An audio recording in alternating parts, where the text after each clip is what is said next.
Panjatkan pintaku padamu maha cinta. Sudah diubun-ubun, cinta mengusik rasa. Tak bisa ku paksa walau hatiku menjerit. Ketika cinta bersaksi, nadiku berdenyut merdu. Kembang kempis dadaku, merangkai bukti cinta. Garis tangan tergambar, tak bisa aku menentang. Sujud syukur padamu atas segala cinta. Ketika cinta bertasbih.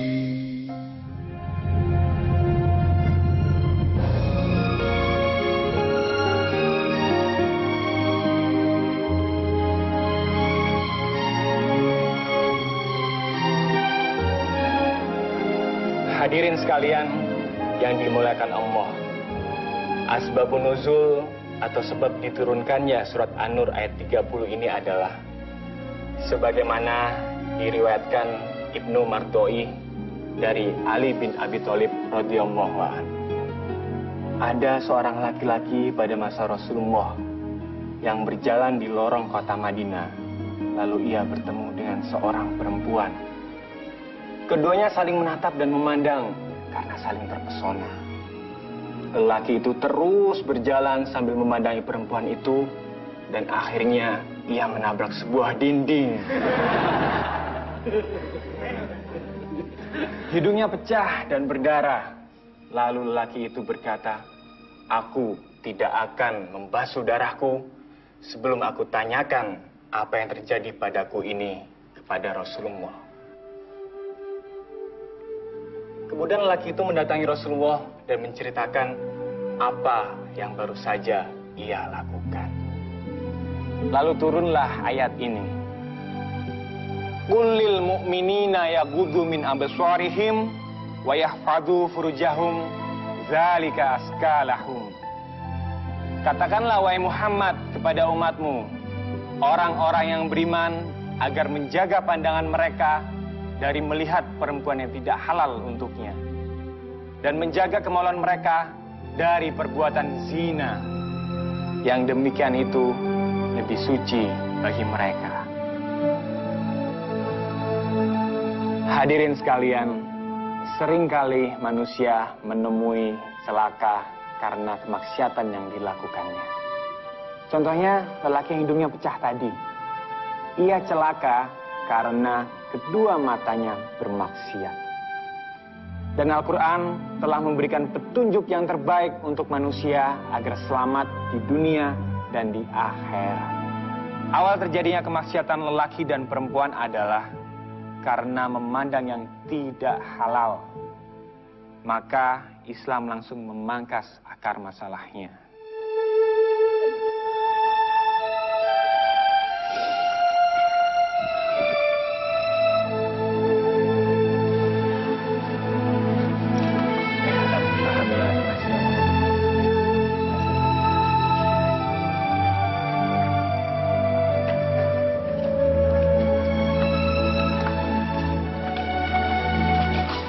Tadi Ibu menangis ya, Bu? Kenapa, Bu? Iya, Ustazah Ana. Saya tidak bisa kalau tidak terharu.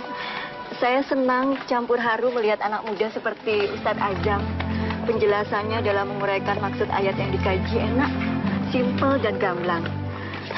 Kiai Lutfi memang tidak salah milih menantu. Apalagi tambah Ustadz Azam itu tampan. Ustazah Ana jangan cemburu ya.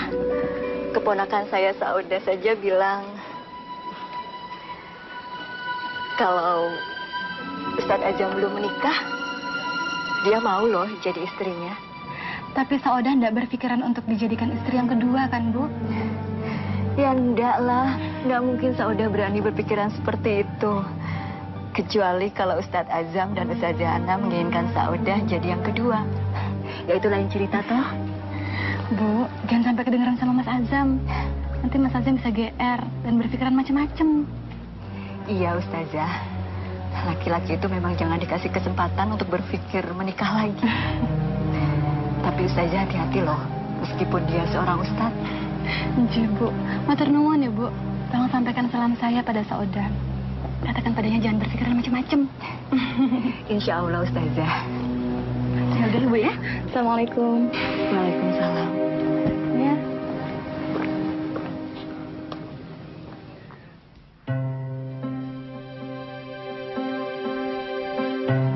Assalamualaikum.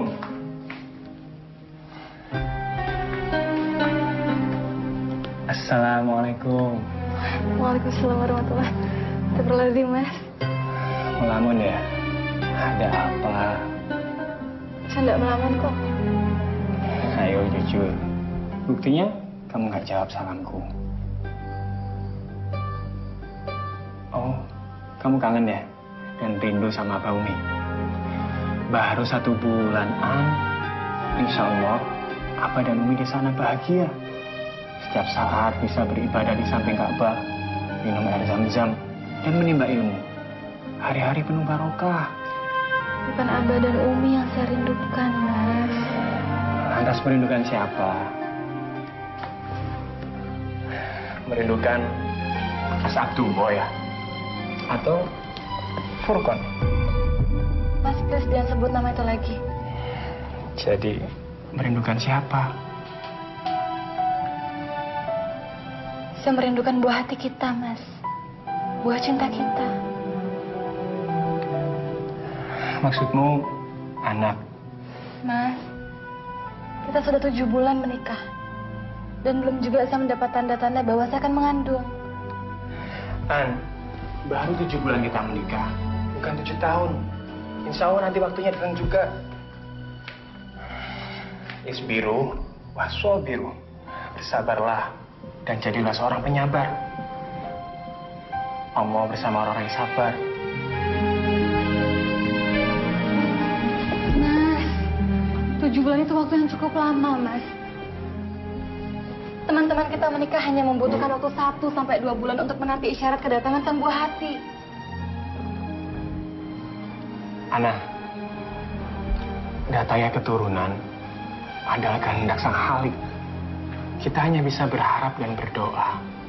Kita tidak bisa memaksa kehendak sang kuasa. Saya ingin bertanya kepada Mas. Jujur dan terus terang. Bertanya soal apaan? Apakah di dalam lubuk hati Mas tidak pernah bersemayam kerinduan akan kedatangan seorang anak? Anak kita, Mas. Tentu saja, An. Pasangan mana yang tidak mendambakan kehadiran buah hati mereka? Aku sangat menginginkannya. Bahkan sejak bulan pertama kita menikah. Lantas mengapa Mas tidak pernah memahami perasaan saya? Apalagi yang harus kukatakan kepadamu selain nasihat kesabaran, An?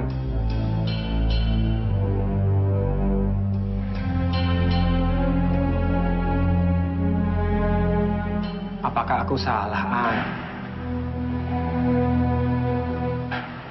Aku mohon maaf sedalam-dalamnya apabila nasihatku itu menyayat hatimu, An.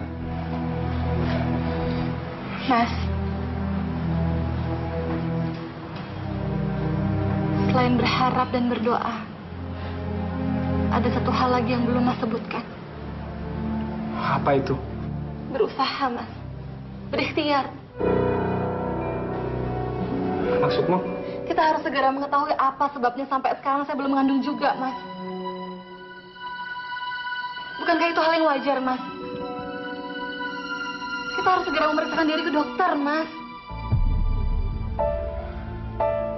Ke dokter? Tidakkah itu terlalu tergesa-gesa? Bersabarlah, Ana. Untuk apa lagi kita menunda? Bukankah mungkin saja saya ada kelainan atau nauzubillah min dzalik, tiba-tiba ada penyakit di dalam diri saya?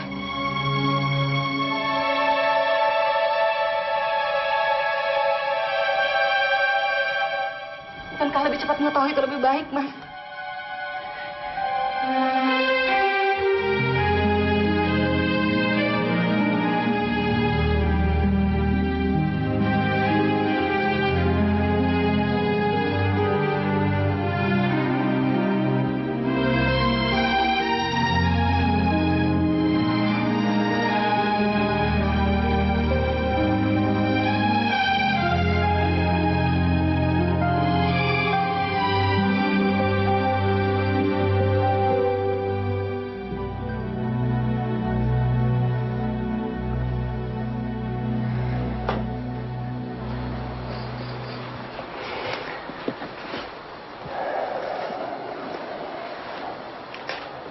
besok kita ke dokter ya.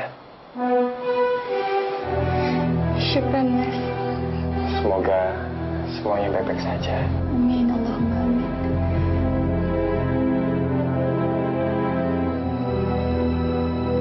Assalamualaikum. Waalaikumsalam warahmatullahi. Bagaimana Ustazah Ana? Sudah bertemu dengan Dr. Evi Kusuma Dewi? Sudah, dokter.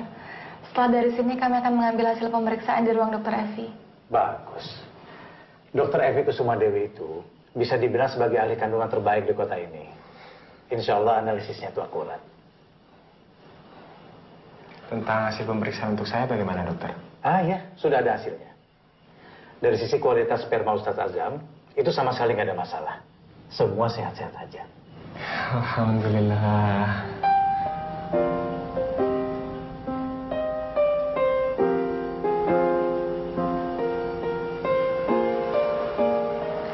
Begini Ustadz Ana, kalau saya bilang kualitas sperma dari Ustadz Azam itu tidak ada masalah, bukan berarti ada masalah di diri Ustadz Ana.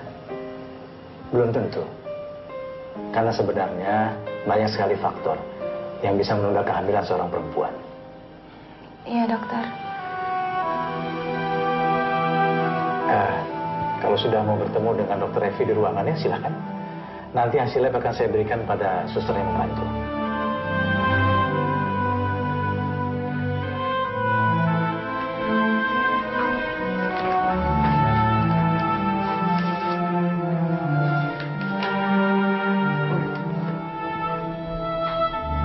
Bagaimana hasilnya, dokter? Begini, Diana. Sel telur Diana itu sebenarnya normal. Tidak ada masalah apa-apa. Benar, dokter. Namun, terdapat gangguan pada tubadik Ana.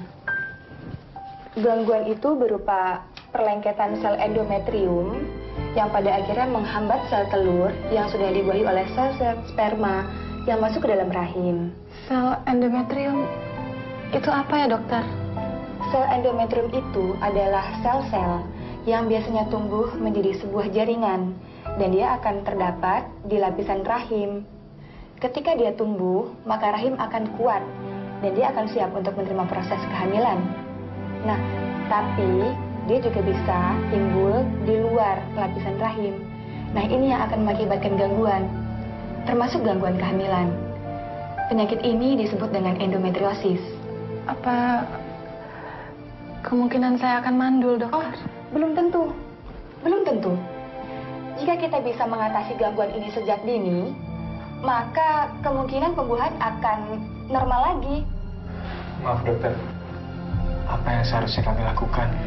Sementara ini, saya